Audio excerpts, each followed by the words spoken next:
Olá, olá a todos. Aqui é o André Naves falando. Eu sou uma pessoa branca, olhos verdes, cabelos e barba castanhos, já ficando grisalhos.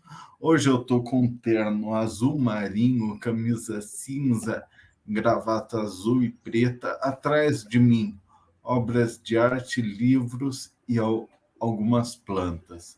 Ao meu lado, eu tenho a minha grande amiga Rebeca, com quem vou conversar daqui a pouco.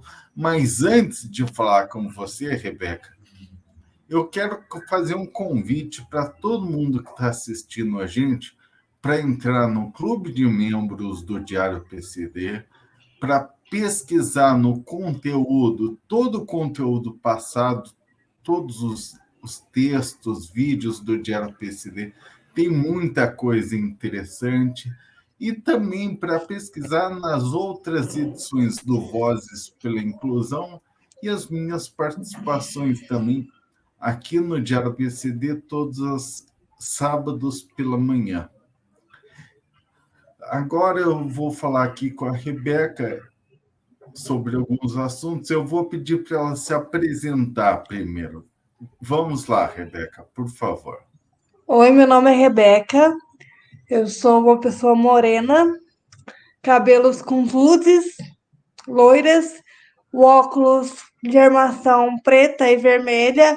Hoje eu estou usando uma camisa verde e tenho olhos castanhos. Tá. E fala um pouco de você, da sua trajetória, da sua formação. O que você faz, Rebeca, por favor? Bom, eu sou advogada Tá. com atuação específica para pessoas com deficiência e fissurada no assunto de política pública no geral. E tudo que envolve direitos de minorias e diversidade. Sim, perfeito. Direito de minorias e diversidade. Me diga, Rebeca, você está falando de direito de grupos minorizados, diversidade e também de pessoas com deficiência. Existe algum tipo de pontos de contato entre essas populações? Bom, na verdade, André, o que a gente percebe quando a gente estuda, né, e quando a gente se debruça sobre esse tema, é que quanto mais vulnerabilidades uma pessoa vai acumulando durante a vida, maiores são as dificuldades dela. Vou dar um exemplo: se a pessoa é negra, tem uma deficiência e mora numa região periférica, obviamente que ela vai enfrentar muito mais barreiras do que eu e você, por exemplo, que moramos em regiões que são centrais do país.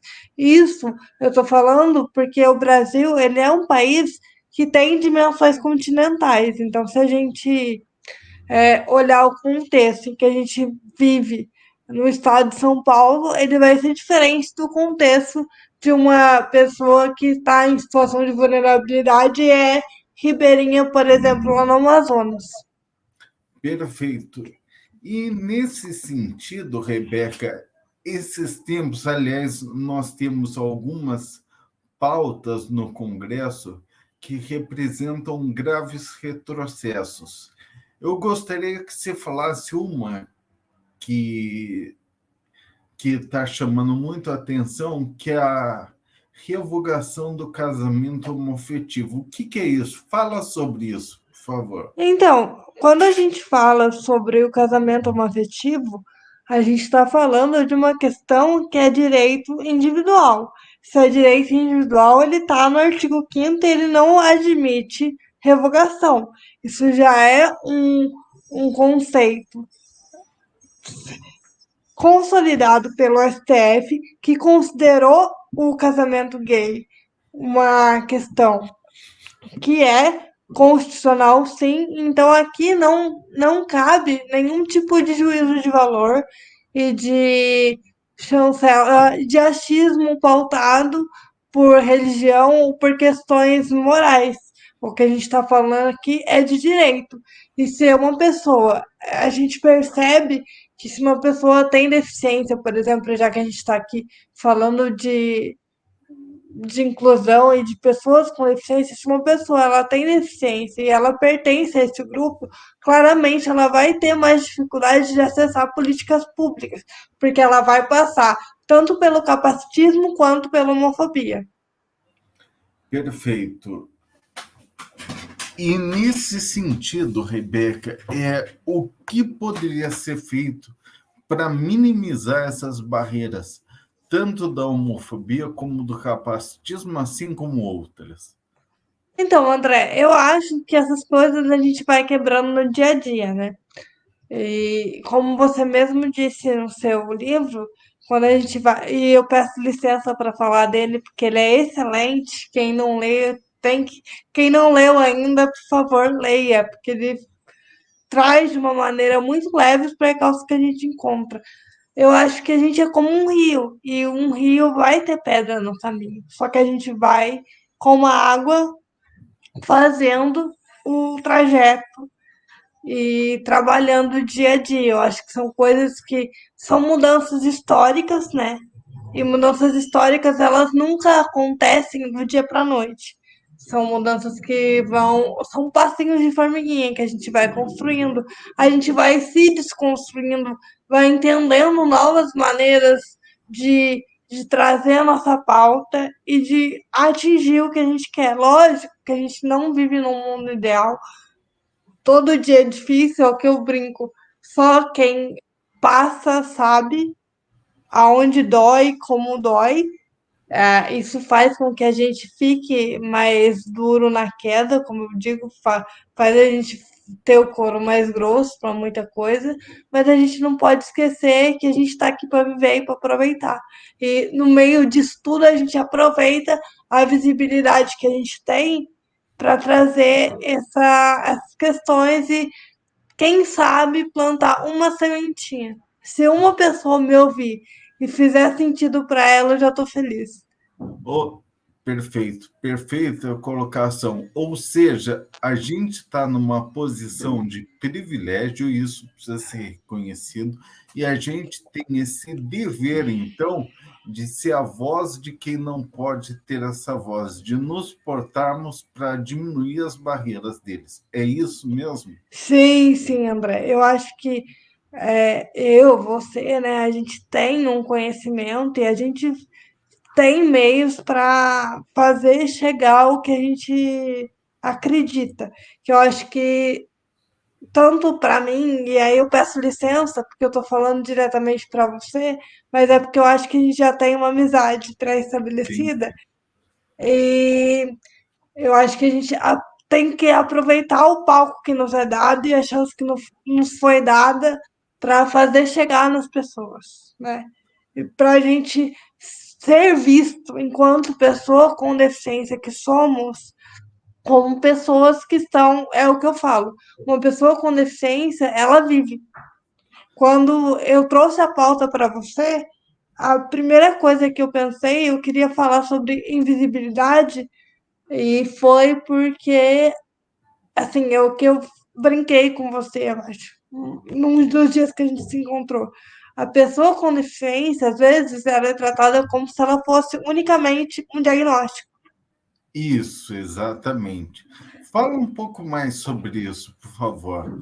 Como é chato a gente ser reduzido a uma CID, a um diagnóstico. É, fala um pouco das evoluções do laudo biopsicossocial, por favor, e das barreiras que a gente vai rompendo no dia a dia. Então, a questão da invisibilidade, ela é clara, porque assim, as políticas públicas, quando dizem respeito à pessoa com deficiência, pelo menos na minha opinião, quem estiver assistindo tem todo o direito de discordar de mim, É porque eu não sou lógico, ninguém que eu não, é toda a porque eu não verdade. sou a dona da verdade. Mas no meu ponto de vista, a questão da pessoa com deficiência, ela é muito voltada para o diagnóstico e para a saúde física, e física entenda, tá? A partir do momento que você tem uma deficiência, seja ela qualquer das possibilidades que a gente encontra, física, mental, sensorial, intelectual, a gente está falando de uma limitação que é sim do corpo, Tá. de acordo com as barreiras. Então, a gente tem uma política pública muito voltada com como tratar, como se a gente fosse, a gente tivesse que ser normalizado de alguma maneira, tá? E aí falta, na minha opinião, política pública para. E quando essa criança ela cresce? Porque a gente vai crescer e a gente vai envelhecer. E a questão da avaliação biopsicossocial vem de encontro com o que eu estava falando lá no começo, porque a Sim, avaliação biopsicossocial ela vai considerar não só as barreiras que aquele corpo vai trazer naturalmente, mas as barreiras que aquele corpo, de acordo com o contexto em que ele está inserido, vai enfrentar. É exatamente o que eu estava falando. Não dá para dizer que eu, Rebeca, uma pessoa branca que moro no estado de São Paulo, encontro as mesmas barreiras de uma pessoa indígena com deficiência que mora numa comunidade ribeirinha. entendo. Ainda que a gente tenha a mesma deficiência, a mesma idade, a gente não encontra as mesmas barreiras. E é isso que a avaliação biopsicossocial ela vem trazer de mudança para a gente, porque ela vai considerar as barreiras não só daquele corpo, mas as barreiras encontradas num contexto social e econômico, porque quando a gente está falando de pessoa com deficiência, a gente também está falando de uma condição financeira que muitas vezes as pessoas não têm. E a gente sabe da quantidade de intervenções e de procedimentos que a gente precisa para manter uma saúde física. E aí é onde eu muito contesto, porque todo mundo pensa na saúde física da gente, num geral, mas ninguém pensa em como a gente vai se portar dentro dessa sociedade que é capacitista e a gente é capacitista, a gente cresce em lares capacitistas, então tudo vem disfarçado de uma questão de cuidado e tudo mais, e a gente precisa aprender a quebrar essas barreiras sem perder a nossa saúde mental e sem perder a nossa essência. E lembrando que estamos aqui, como qualquer outro ser humano, para viver essa experiência que pode acabar amanhã. Então é o que eu falo, né? A gente tem que nasceu, tem que viver. E me diga uma coisa, Rebeca. Você, a Rebeca, eu quero falar da sua experiência pessoal. Você enfrenta muitas barreiras no seu dia a dia? Você André, barreiras físicas e de capacitismo. capacitismo sempre, né, André? A gente sabe disso e assim, eu falo que nunca vem escancarado, vem num formato de cuidado, num preconceito já pré-estabelecido. E assim, o que eu, Rebeca, sinto eu não sei você enquanto defensor público, mas as pessoas olham para mim. E para quem não sabe, eu sou uma pessoa muito pequenininha. Eu tenho 1,56, eu sou magrinha. Ó, eu tenho, apesar de estar com 28, eu tenho uma carinha muito de criança mesmo. E aí as pessoas olham para mim e falam assim: Mas você é advogada? Você está aqui nesse lugar sozinha? Cadê sua mãe? Cadê seu pai? Cadê a pessoa que te acompanha? Não, eu estou sozinha. Comigo acontece coisa parecida, de vez em quando eu vou. Hoje em dia, até que um pouco menos, mas antigamente acontecia mais. Eu ia fazer atendimento ao público e daí eu via que o assistido não gostava muito de ser atendido comigo, que ele achava que eu era sabe, um defensor café com leite, Sim, eu entendo. mas e em termos de barreiras físicas?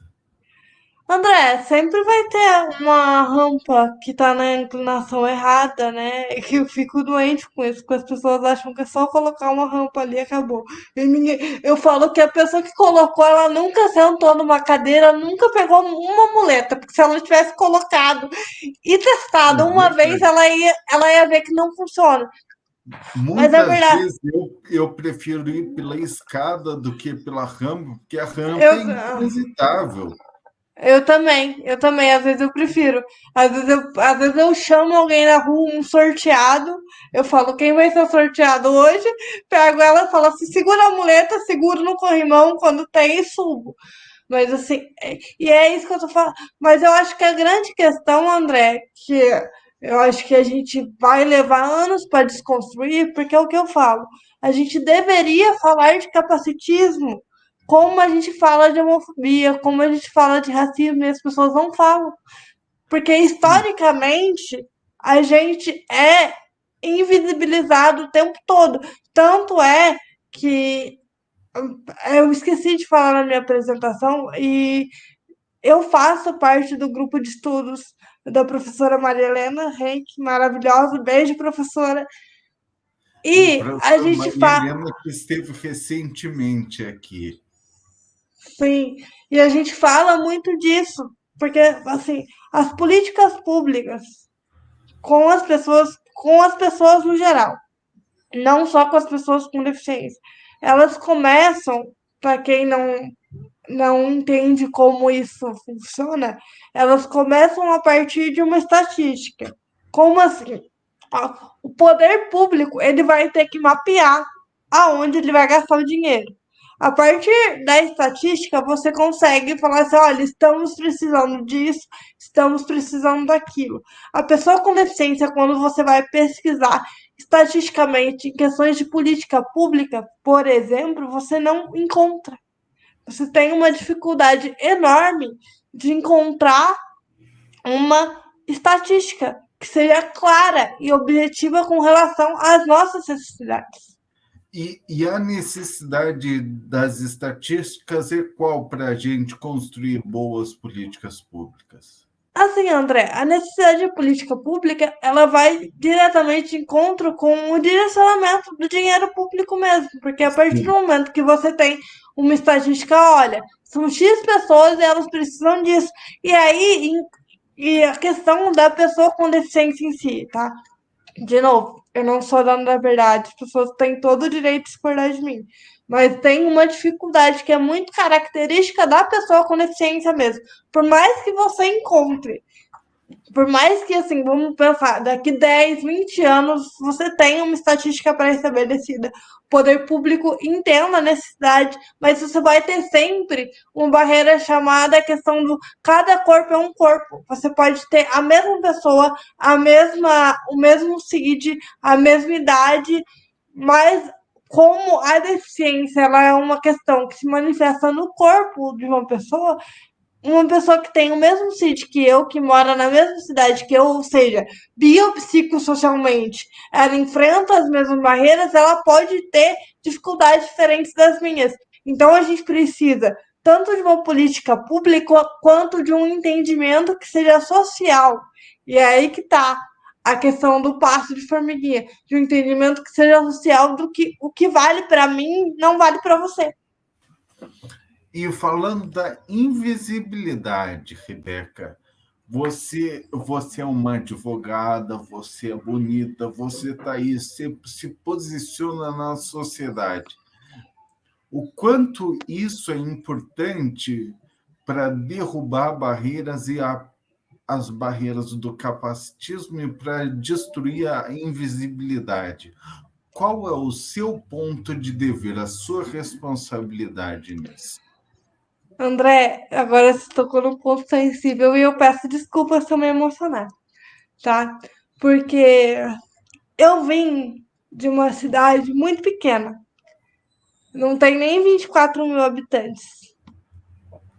E eu sempre fui assim, como minha mãe sempre fala pra mim, você sempre foi defensora dos fracos e oprimidos, sempre fui essa pessoa. Eu acho que se eu não fosse advogada, não ia ter mais nada que eu pudesse fazer com afinco e com amor. Mas eu ter chegado até aqui, eu acho que, assim, os meus sonhos são muito maiores do que eu posso pôr em palavras. Diz muito para aquela criança que várias vezes teve que ir na diretoria da escola para cobrar o mínimo, para Sim, cobrar respeito de professor. Porque eu fazia isso toda semana. E diz muito para quem tá aí, que acabou de descobrir o diagnóstico, que tá achando que o mundo acabou.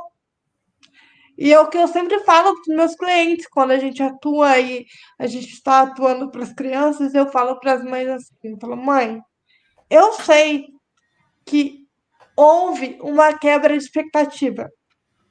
Que embora eu não seja mãe, eu sei que você projetou uma vida completamente diferente dessa que seu filho está tendo. Mas eu sei também que se você acreditar, ele pode. Tá, Eu não.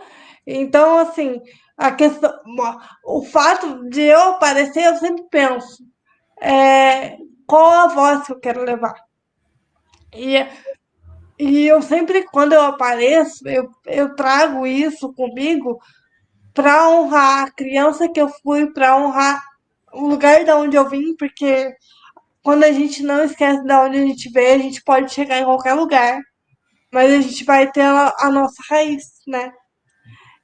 Eu sei de onde eu vim, então eu dou muito valor para cada palavra que eu digo, porque eu sei que pode ser que uma pessoa só escute, mas se mudar o entorno dela, se a partir da minha fala ela puder enxergar a pessoa com deficiência de uma maneira diferente, eu vou estar feliz. Porque é isso, mudanças históricas elas não acontecem do dia para a noite. Pode ser que eu não veja essa mudança acontecendo. Mas se eu souber que eu plantei, tá de bom tamanho. e me diga uma coisa, Rebeca, você acha, e daí a sua percepção pessoal, que você tem enfrentado todas e enfrentar diariamente todas essas barreiras, aumenta a sua sensibilidade para tratar com as pessoas? Eu quero dizer o quanto isso, a sua história pessoal, afeta a sua atuação profissional. André, me deixa um pouco mais. Você vai entender o que eu tô falando. Me deixa um pouco mais pé na porta nas coisas. Tipo, olha, vamos resolver, de procurar menos alternativas que estejam conciliativas e falar, gente, a gente tem pautas, tem coisa que a gente não consegue conciliar. Tá. Tem coisa que não dá para abrir mão. Eu acho que eu, enquanto advogada, né, eu fico muito mais naquele lado do vamos resolver, vamos. Não existe, não existe conciliação, por exemplo, quando você está falando de educação de uma pessoa com deficiência. Não existe conciliação quando você está falando de saúde. Não existe conciliação quando você está falando do direito dela de pisar na rua e de ali tomar um sorvete a hora que ela quiser. Mas, Sim. ao mesmo tempo, eu, enquanto pessoa, preciso equilibrar isso, porque eu sei que existem coisas que não vão mudar do dia para a noite, que não estão ao meu alcance. Então, é sempre um desafio equilibrar a pessoa e a profissional, porque às vezes a pessoa tem vontades e a profissional fala assim: não, até que juridicamente eu consigo ir. Sim. Agora, Rebeca, eu queria voltar lá para o começo, você já vai entender. Porque se o Congresso, por acaso, levar a cabo esse PL da revogação do casamento homoafetivo, ele vai estar criando uma barreira. E o objetivo do sistema jurídico e constitucional brasileiro como um todo é diminuir barreiras, é construir uma sociedade livre, justa e solidária. Será que esse PL da revogação do casamento homoafetivo pode afetar pessoas com deficiência? Não as pessoas com deficiência que também sejam LGBT, mas as outras pessoas com deficiência, porque mostra um aumento de barreiras? O que você Bom, acha? perdão, André, pelo que eu acredito, tá? Eu Tá, acredito que a partir do momento que existe um retrocesso para uma comunidade que é minoria, e entenda, minoria de direito, existe um retrocesso para todas as minorias. Porque a nossa Constituição, em específico, a que está vigente hoje, de 88, ela é extremamente extensa e extremamente garantista quando se diz respeito às liberdades individuais. Mas a gente precisa entender que as minorias elas não vão chegar a lugar nenhum sozinhas. A partir do momento que a gente entender que o mundo, e aí entenda, é um mundo que ele é preconceituoso com todo mundo, eu vou chamar de preconceito para abarcar todas as minorias. Ele é preconceituoso Perfeito. com todo mundo e a gente precisa abraçar todas as causas para que a gente possa fazer a nossa voz chegar mais alta e mais forte, vai ser bom para todo mundo. Porque um mundo sem preconceito, e entenda, um mundo sem preconceito não quer dizer que o André não tem as barreiras pessoais dele, que eu, Rebeca, não tenho as minhas barreiras, mas o mundo sem preconceito é um mundo em que a gente entenda que aquilo que o outro é, aquilo que o outro faz, aquilo que o outro vive na vida pessoal dele, não tem nada a ver com a nossa. A partir do momento que a gente entender que o outro é um ser humano e a gente realmente se ter a empatia de se colocar no lugar do outro e falar, e se fosse comigo? Ou até mesmo dar um lugar de fala para aquela pessoa, a gente vai ter um país muito melhor. A gente vai viver numa sociedade que é muito melhor. E a partir do momento que você tem um projeto como esse, tramitando, que você tem alguém que deveria estar pensando, sim, num esquema que é muito maior, que é garantista, que, olha, vamos ampliar, porque, como você bem disse, a nossa Constituição tem por objetivo ampliar os direitos e as garantias individuais e sempre prover por uma sociedade mais justa e igualitária. A partir do momento que você tem um representante do poder legislativo que pensa exatamente o contrário, a gente tem uma sociedade que está fadada a um sucesso. Perfeito. E me diga uma coisa, Rebeca, porque essa polarização, esse surgimento dessas pessoas, muitas vezes é causada pela ignorância. Ignorância que é fomentada pela invisibilidade, pela falta de conhecimento, pela falta de convivência. Quais dicas você daria no dia a dia para pessoas com deficiência e outras que sofrem preconceitos para que elas sejam vistas, para que elas fujam da invisibilidade? André, como eu sempre eu falei aqui, eu falo, nasceu tem que viver, né? Então tem que colocar a cara no sol. Eu sei que às vezes é muito difícil a gente colocar o pé na rua e a gente enfrenta barreiras com a gente mesmo, né? De muitas vezes se proteger mesmo daquilo que a gente sabe que acontece. Mas não existe outro caminho que não seja vivendo, que não seja mostrando para as pessoas que a gente existe sim, que a gente tá aqui, por mais que as pessoas não queiram, por mais que as pessoas fechem os olhos, por mais que as pessoas tampem o sol com a peneira, a gente está aqui, a gente existe e a gente precisa de coisas. E eu acho que as pessoas têm que aprender a levantar a voz. E aí é uma questão que eu estou aprendendo muito com você, André, e agradeço por isso, como fazer da militância uma questão mais suave. Obrigado, mas Porque todos nós você é uma aprendemos uns com os pessoa outros. que leva a militância, não só da pessoa com deficiência, mas as militâncias no geral, porque eu acompanho o seu trabalho de muito tempo, é uma pessoa que abraça causas de minorias no geral de uma maneira muito leve. Não porque a pauta seja leve, mas você faz com que a sua voz chegue de uma maneira leve. E eu tenho aprendido muito com você. Muito obrigada pelo espaço, por sempre estar aberto aos convites malucos que eu te faço e por me ensinar. Eu que agradeço demais e queria destacar que a vida é uma troca. Todos nós aprendemos constantemente uns com os outros. Mas, Rebeca, a gente já está se encaminhando para o final do programa e eu gostaria de te pedir para você fazer suas considerações finais, aquilo que você queria falar, um recado para o pessoal de casa, tudo aquilo que você acha importante.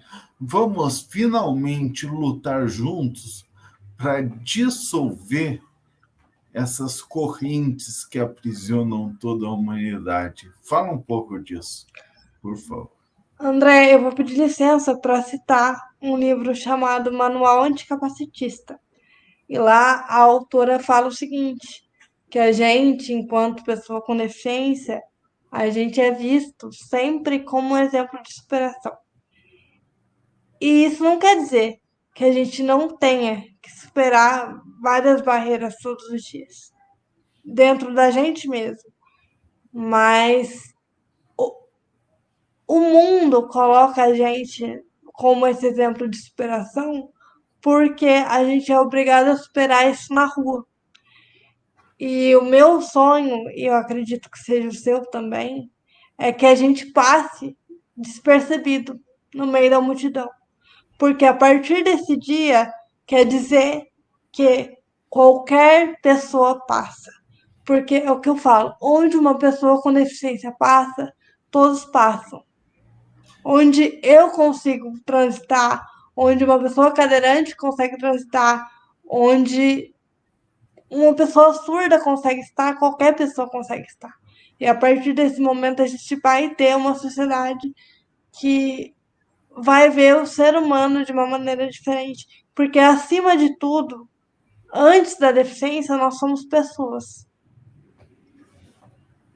Perfeito, Rebeca. Então, já agradecendo demais com essas palavras de tanta verdade, tanta poesia, tanta sensibilidade, eu agradeço demais a Rebeca, convidando a todos vocês a lutarem, mas lutarem com suavidade, caminhando, trabalhando, se educando no dia a dia para construir uma sociedade em que as barreiras sejam mais equânimes, em que as barreiras sejam mais equalizadas. Uma sociedade em que todos passem, como a Rebeca falou, e que ninguém seja percebido pejorativamente. Uma sociedade que aumente o brilho de todos e que não esconda jamais o brilho de cada um. É isso. Muito obrigado, Rebeca. Foi um prazer enorme e eu agradeço demais por você ter aceitado esse convite. Pela Obrigada, André. Eu que agradeço pelo convite. Que isso. Então, pessoal, esse foi mais um Vozes pela Inclusão. Lembrando, vai ao ar todas as terças-feiras, às 20 horas. Muito obrigado e até a semana que vem.